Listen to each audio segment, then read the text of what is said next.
Hey everyone, welcome back to FPL Fran. Today's video is going to be my latest draft, and it has a couple of changes really from the last draft. The first draft was a Salah only draft, and I have pivoted towards Haaland. I think what I have to say is I like three types of template draft structures right now, and you guys would have even heard me talk about that, even going back to the rating my teams video. I think FPL have done an amazing job with pricing, and I still think a Salah only draft is very good. A Haaland only draft is also very good, but even a Nomium draft that I've seen some people actually work around with, as long as you have some faith that, let's say, players like Saka, Son, Foden, even Palmer will start game week 1 with good minutes and will not really, suffer, I suppose, from the fatigue aspect of the Euros, then those sort of draft structures also work really well. You probably assume that it's a little bit less in terms of captaincy points, but you could make the difference of that sort of loss in captaincy points with the rest of your team being much more stronger than the rest of the field. What I have to say, though, is the one draft that I've really struggled to make is a Salah Haaland draft, which is why, unfortunately, I'm not going to be debuting that. I did show a Salah Haaland draft that I was quite happy with. It does require, players like Morgan Rogers to be quite useful for the team and to play quite an active role in the team.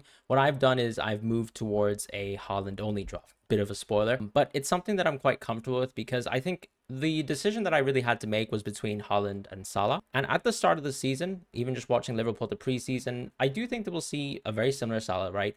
Yes, he's 32, a little bit older. I'm not expecting for Salah to fall off a cliff magically because, as a once-in-a-lifetime player, I don't really see Salah doing that when he still looks extremely fit. Clearly doesn't have someone challenging his minutes in Liverpool. And even, for example, when I look at, let's say, betting market projections for his season, they seem to be quite optimistic about how good Salah is. The main thing is that they're just as optimistic by quite a fair bit on Haaland, right? And for me, that's very, very substantial. Another thing to think about too is Julian Alvarez is at the Olympics. I can't see someone challenging Haaland's minutes early on, and I am tentatively trying to plan for a wild card 6. So given that I'm going for a little bit of a shorter wild card strategy, that's the strategy that I'm on right now.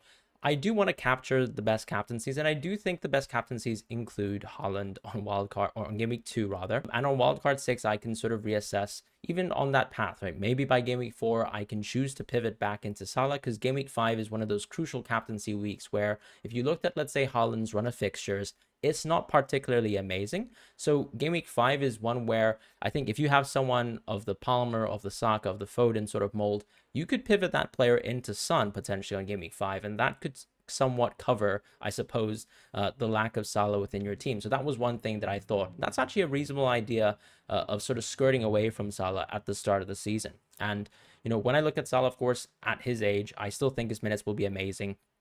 Probably something like 88 minutes per game at a bare minimum. But do I have more faith in the younger player in Haaland, who's also had an off season, versus, let's say, Salah with very similar situations, now 32, heading into a new season with a new manager?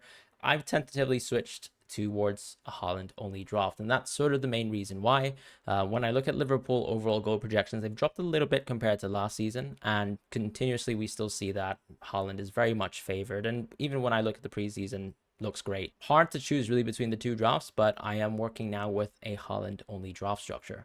And unfortunately, Haaland only drafts have compromises. It is an additional 2.5 million that you need to spend, and I had to reduce the quality of my defense to get around it. And starting with the goalkeeping position, I've gone with Henderson. So Henderson is the player that I've opted for here simply because I think he will start over Johnson. We will find out soon when Henderson gets back into the team and probably plays a couple more fixtures for Crystal Palace, whether it's actually really Johnson or Henderson as the number 1 to start the season. But with Chelsea about to sign a new goalkeeper in Jorgensen, I am a little bit worried about the minutes. And good sort of time here to plug the Fantasy Football Hub AI rating your draft feature. I've rated this draft and it was coming out as an 89 out of 100. So a pretty low draft rating, I would say, compared to some of the previous draft ratings I've had in the past. But the main difference is because it actually assumes that Johnson is the starting goalkeeper as per the AI. Maybe I have a little bit of a beef with the AI there. I think it could be Henderson. That's just my intuition. But I suppose if I change the Henderson and Johnson thing around, I think the draft rating would be in the 90s, which is still very, very strong, of course, when we look at game week 1 and onwards. In the defense, I had to drop down a little bit of the quality of the defense. And part of that is no Guardiola, which is going to be something that I'll discuss very briefly. I do think that, honestly, if you look at wildcard 6 as a bit of a window to, not go for Arsenal players, to maybe not go for too many City players, it does sort of make sense to hope to maybe drop Guardiola off the draft. Yes, I know a lot of people see him as a complete set and forget, but I also like and enjoying a little bit of rotation within my drafts. I right now quite like Pedro Porro. He's extremely attacking and someone that I definitely probably neglected within my first draft because I wasn't actually looking at those Tottenham fixtures with the same sort of lens. Ultimately, when I look at the fixtures, it's actually, a game like Leicester is actually really nice. Some of the teams that they face outside of the Arsenal fixture are quite good too. And game week 3 is probably the only bad week where I would be playing Porro. But we are also reminded that Newcastle aren't a particularly good defense. At least that's sort of the priors that we had updated from last season. Otherwise, game week 5 for Brentford at home is a really good fixture. And in my opinion, so is Everton at home, hopefully for a good chance in clean sheets there for Tottenham. And as I said, starting with Leicester in game week 1. So I think when you compare it to, let's say, City's fixtures from a sort of clean sheet perspective, yes, of course, they've got Ipswich at home, which is amazing, but some of the fixtures there aren't so great, right? You still have an Arsenal fixture, you have a Chelsea fixture, but Brentford and arguably West Ham are nice games too for City, so it's very close. But I kind of like Porro for how attacking he could be, and one of the concerns that I have with Guardiola is also Jack Grealish probably going to be a prominent feature for Game Week 1, and how that will have an impact in terms of Guardiola's positioning. Now, I could very well switch this draft around to still going for Guardiola, and I'll talk about that in a moment. I think the one change really would be to maybe reduce once again from the midfield position. But there were some players that I really wanted to have in my team, and Porro plus, let's say, the 0.5 that goes into that sort of third defender spot was quite important for me. So I've landed on Porro for now. I've also landed on Trent. Trent simply for the fixtures. I still think they're better than Arsenal and City's fixtures, so I do think the value in terms of the additional 1 million for Trent is well spent and justifiable there, even with the change in manager. So right now I'm on Trent and Porro. I have gone with Burn, and a lot of people will have some criticisms about the Burn pick because they can see definitely with the Lloyd Kelly transfer that his minutes can be a little bit susceptible. The only thing I'll say about Burn though is pretty much his sole function in this draft is to play in game week 1 to be a key player there. I bench Anderson for this week and I move forwards with the draft structure. Now, if you see that and you generally say, why go Burn at all if it's just for 1 week, I would still say that I expect Burn to play a pretty prominent role at the start of the season. I think it's very clear that going backwards, Eddie Howe has a huge preference for playing Dan Burn, whether it's in a center back position or a left back position. I just don't suddenly see, let's say, Lloyd Kelly and Lewis Hall immediately displacing Burn from the team. But we will find out a little bit more about, where Newcastle are in terms of the priority around defenders during the preseason. So I can change this pick. As far as, let's say, moving on to the midfield now, you'll notice the main big change here is that I've added Bruno Fernandes into the team. And part of it is because Game Week 1 is fantastic for him. But I also kind of like the idea that if I start with Bruno, he is almost my replacement for what Anthony Gordon was representing within the previous draft structures. And if anything, I do still like Bruno Fernandes a little bit more than Anthony Gordon. I do love Anthony Gordon in open play. You can probably argue that he's a little bit more prolific than Bruno, particularly on the sort of goal scoring side of things. But Bruno Fernandes is a penalty taker at the end of the day, has a lot of set pieces. I still have a little bit of uncertainty over, let's say, the strength of Gordon at the start of the season, because in my opinion, Gordon is definitely going to be strengthened by Trippier getting transferred to Saudi Arabia. And if that happens, then I might move the Bruno pick back to Anthony Gordon, because that is effectively the position in the team, someone who's close to 90 minutes per game. You don't have any worries about him. He doesn't really need a transfer because he's going to hopefully net you a consistent amount of returns as long as the fixtures are okay. And honestly, the City fixtures are okay. So or rather the United fixtures are okay. You start with Fulham at home, probably the best fixture of the lot, but it's not like you face Arsenal, Liverpool, or City within that sort of run of games for the first 5 fixtures of the season, outside of, let's say, Liverpool at home in game week 3. That's not a great game, but at least it's a home fixture as well, which is nice. So I don't really mind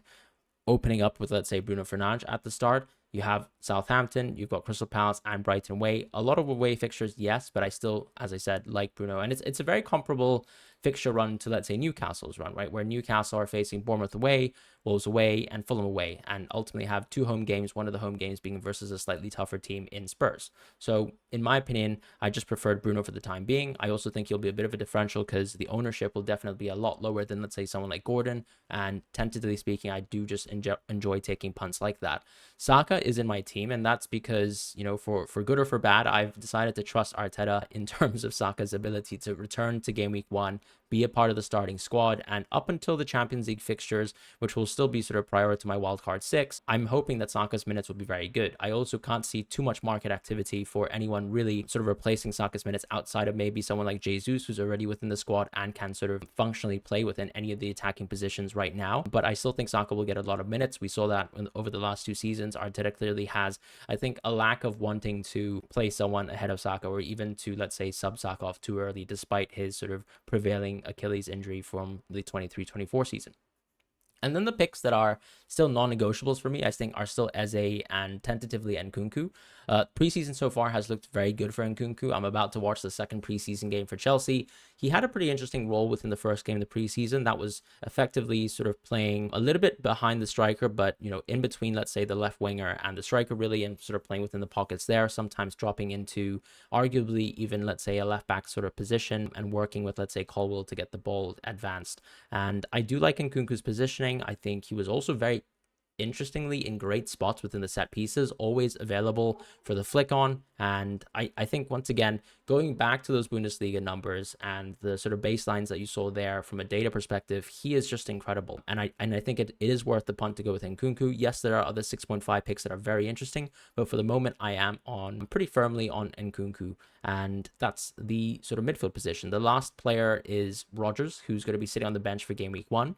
But Rodgers I like because I simply think when you look at the left wing position for Aston Villa with Diaby gone, ultimately the players challenging for spots would probably be someone like Philogene, who they've re-signed. But Morgan Rodgers has had a brilliant start to the preseason, and I think it's very clear that even a lot of Aston Villa fans and also, let's say, Emery have been waxing lyrical about Rodgers. And for a small little wildcard 6 run, considering he's only 0.5 million more than a regular 4.5 player, who probably would be Harry Winks, you know, my 4.5 of choice, I just think the upside is a little bit there to sort of have Rodgers for some of the hopeful good games in around game week 4 and 5, where my team will probably need a little bit more depth and rotation. So that's sort of my thoughts, particularly since when you look towards the forwards now, I have someone like Adam Armstrong in the team. And I think Adam Armstrong is an amazing pick. What you'll probably notice is that it seems like this team very well might just be a team that will play a 3-4-3 every single week, because I think there's an argument to be said that Armstrong is someone who is good enough to potentially be played week on week, as long as you have some really strong picks offsetting that, right? He's only 5.5.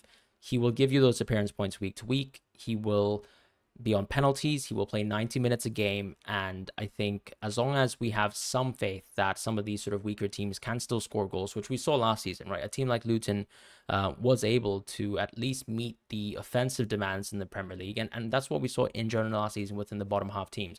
A lot more goals were scored, and that meant a lot less clean sheets, but it definitely does favor the attackers a little bit more. And for that reason, I'm semi-comfortable with going Armstrong at the start, and Rodgers is also within the team. As far as Isak and Haaland, I just find them extremely hard to not go with, particularly if you're going to drop someone like Salah, which I have done in this draft, right? Haaland has to replace Salah for me. I'm not on a nomium structure right now. I could be tempted by a nomium structure, but I just generally like the security of Haaland's minutes at the start of the season, considering he's had a great offseason, considering he is the younger player, and generally speaking, outside of, let's say, that injury last season, it always feels good to start with probably the best captaincy option in the game, and that's what I'm going to do with Haaland. And Isak, once again, just amazing fixtures to start the season with Newcastle. No Gordon is pretty prevalent within the draft, but Isak is hard to miss for me with Wilson being out. You're talking about 100% penalty share. You're talking about extremely amazing expected goal per 90 stats, and someone who looks, once again, very fit. Coming off of the injury that he had last season, Isak has played a wonderful amount of minutes outside of that sort of small sickness stint around that Brighton game, and there's nothing really bad that you can possibly say about Isak. I think Newcastle's offense have been very good for the last 2 seasons going. Yes, a little bit too many away fixtures at the start of the season, but I think Isak is just still such a brilliant pick that I'm going to go with him within my draft. So that is the draft. What you'll notice is, once again, no Guardiola, probably the biggest question mark here. I suppose there's always an opportunity for me to potentially bench Burn, maybe replace him with the 4.0 and then go for a 6.0 in Guardiola and replace Porro.